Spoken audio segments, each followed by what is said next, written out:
Hey everyone, today we're doing a video that answers a lot of questions that we've been getting in comments. You might have seen the last few videos that we released are performances that Michael and I have done of some Baroque repertoire. And if you've heard those pieces, you've heard that Michael sings very high using his falsetto, but when he speaks, can we hear you speak? Hello. He speaks normally. So why is this? So we thought, let's do a little video and explain to you what is a countertenor. Yeah, sure. So a countertenor is above tenor, a male that would sing above the natural tenor sound would be. And what's a tenor? Maybe some people don't know. Right. A tenor is going to be the highest of male voices other than a countertenor, but in speaking register or in what we call modal voice. So what you're hearing right now. Chest voice also. Right, chest voice. Called, yeah. Right, exactly. Really, how I see it is that there are three general parts of the voice that I use technically throughout my rep. And that is my chest voice, followed by what I call a mix, then an actual head voice, or what a lot of people know as a falsetto. Can we hear an example of each one? Yeah. So a chest voice, for example, would sound like as I speak, or as I sing in a higher pitch, it would be ah, that idea. Mm-hmm. And then like a mixed sound would be as I get a little bit in between those two voice types. So it'd be that idea. Oh. And then as I get higher, I start to go into what's an actual head voice or a falsetto. So it'd sound like this. Whoa. So within piecing all of that together, it is one voice. It's not that I sing as two different voices. And I really don't necessarily see them as two different voice types. It's just an extension of what I do. When I was in high school, I joined this group called the Houston Grand Opera High School Voice Studio. And in my audition for that group, we had sight reading, and they played the tonic chord for that sight reading to help me hear my key in this really high pitch. And I was like, I guess they want me to sing up there. So I did. And what ended up happening was my teacher said, have you ever thought about singing countertenor? Wow. And I asked the same question that probably many of you have asked. What's that? And so in that audition, I ended up changing my life without even knowing it, because I started this trek of learning about early music and learning about what a countertenor is. And who knows, maybe some of you could be a countertenor. Because we all have that ability to sing in our falsetto. And so I still sing tenor, and I still sing, like if I sing pop music, I'll sing as a tenor. But really a lot of even pop singers we know today are considered countertenors. And so some of my favorites are like Mitch Grassi, who sings with pentatonics.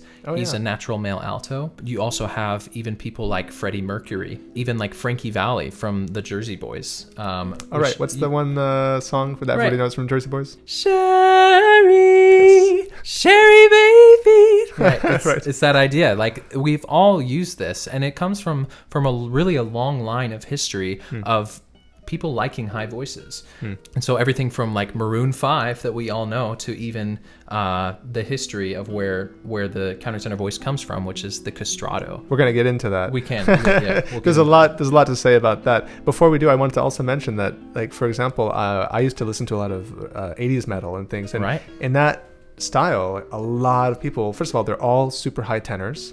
And then a lot of them end up using their falsetto with even like wide operatic vibrato. I used to listen to a lot of Iron Maiden, and he uses that sound all the time. And Queensryche and all these other, they're incredibly versatile singers. And actually, so for me, I was already familiar with that voice type before I ever got into early music and discovered what a countertenor was, or even let alone what historically a castrato was. So that's probably one of the most shocking things. I think we got one funny comment on our YouTube video, which is like, are you sure he's not a castrato? And so fill us in. What is a castrato? What are people talking about? Right. So a castrato is, they've outlawed this practice. Thankfully. But essentially what would happen in 17th, 16th century Italy is that they would have these really beautiful boy choirs, and they would attract these awesome singers, and they'd come in and they would learn from such a young age. And when they found a voice that was exquisite, they would then castrate them and so that they could keep that delicate high voice sound that we all like. And I think it came from this practice of creating these superstar talents, and preserving this angelic sound. Like if we've all heard like a child speak, it's such a beautiful, it's a really nice sound, and say they wanted to preserve that. Right.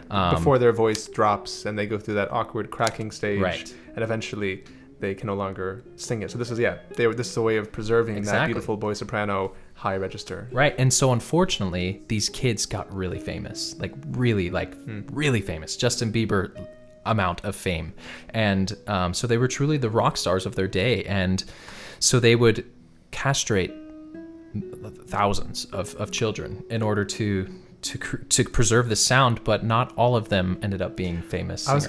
I was gonna mention that's kind of the saddest part. I was thinking, it's terrible what they did to them, but then they went on to be super celebrity rock stars. But no, I mean, a small percentage of them. Small percentage, right. The rest of them just had a part of their lives ruined, Exactly, and so those not to diverge too much, but they would be stuck in churches or in places of work that might not be great, and not to mention some of the surgeries didn't go very well, and so that some of them died. We're dealing with like 17th century medicine. Right. Exactly. But thankfully, through that, we got some of the most divine music, in my opinion, in the world that's ever been written.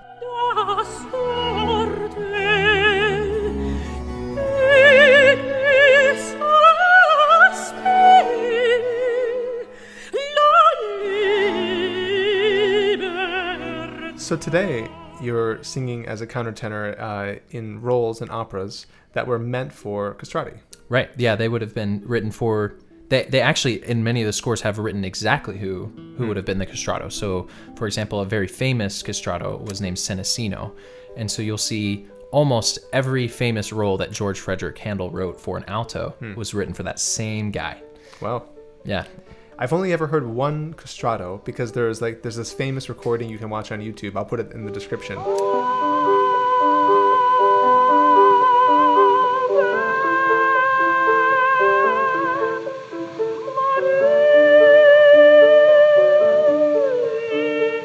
Which is known as the last castrato you can listen to. I hear he might have been past his prime, and it sounds a little weird to listen to. Right. But you can actually listen to a recording around, I don't know, like 1900, basically when recording technology started to capture this.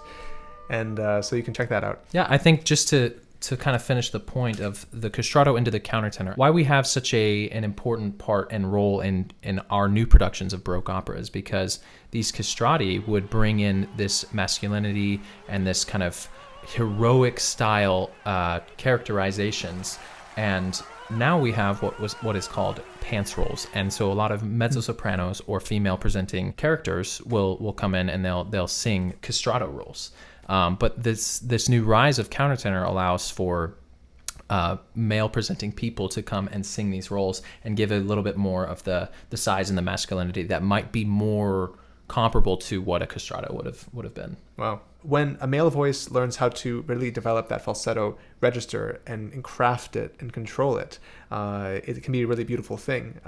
We all know it. Maybe you do like a Mickey Mouse impression, ha ha. This type of voice up here is your falsetto. But actually to learn how to hone that and make it sound as beautiful and controlled as Michael can, it's so sweet and light. And especially, we were talking about it earlier, playing with just one plucking lute or theorbo, and that voice is such a beautiful pairing.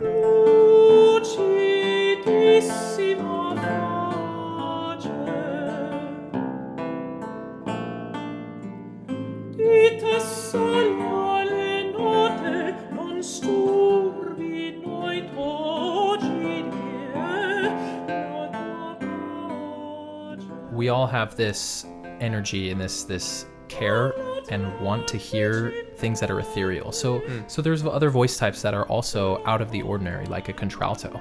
And when I hear like a contralto or a very low bass sound, it's magnificent. It's something that you don't hear all the time. And so we get this kind of new or wow factor about it.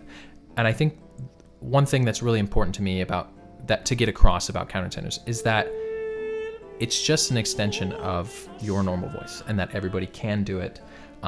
It just takes years and time and practice and care to create something that is really maybe not effortless, because it's not effortless, but it is definitely, I think it's just a part of what I do, right? Let's hear an example now. We won't hear the whole piece, but let's hear a little example of some of the recordings we made if you haven't yet heard them. Adagiati Poppeo, acquietati anima mia, sarai ben custodita.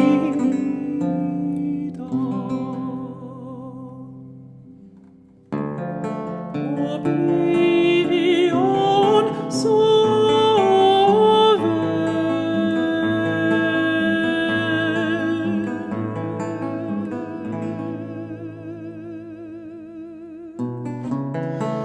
I dolci sentimenti in te filia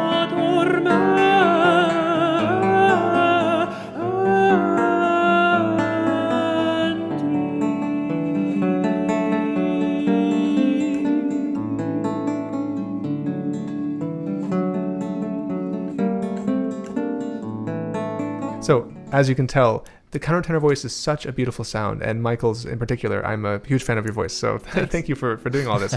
If you are enjoying this and you want to learn more about countertenors or listen to some other famous countertenors, Michael, who can they listen to? Who would you recommend? Right.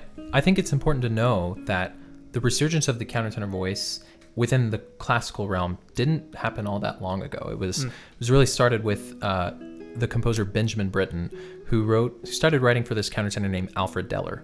Oh, yeah. And it's an interesting sound, Alfred is, but he's really the segue into what we now know as the modern countertenor. Tell the longers at your I listened to a lot of Alfred Deller when I was in college. I discovered him, and I thought, especially for that time, I think it was to have that type of voice in the world, right, showing how beautiful this music can be, was really important. So right. I loved listening to it. I would strongly recommend checking out Alfred Deller. And I would go from Alfred Deller to James Bowman and Russell Oberlin are three of the major beginnings of what we now know as the countertenor voice within classical music. And then as we started to get later into the field, my very favorite countertenor is Andreas Scholl. He's a German countertenor.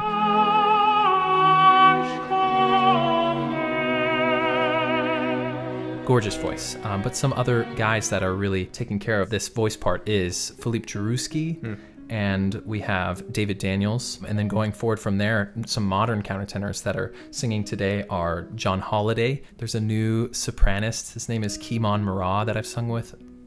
Jakob Orlinski. And there's so many countertenors out there to listen to. And what I love about the countertenor voice is that every single person I've sung with or I've met or I've listened to is different. I've really not heard two countertenors that sound exactly the same. That's true. That's a good point. And I think that's so fascinating. And everybody has their own color. And maybe we'll hear one of you guys sing with a different color. So please do check out all these examples of wonderful singers that Michael mentioned. And of course, our recordings that we've made. We have 3 videos now that we made that you can check out in the description below. So Michael, this is a real treat. Thank you so much for sharing with my YouTube audience, and I can't wait to do Papaya with you soon. Yeah, it's my pleasure, man. Cool. Thanks for having me on. Thanks, and we'll see you guys next time.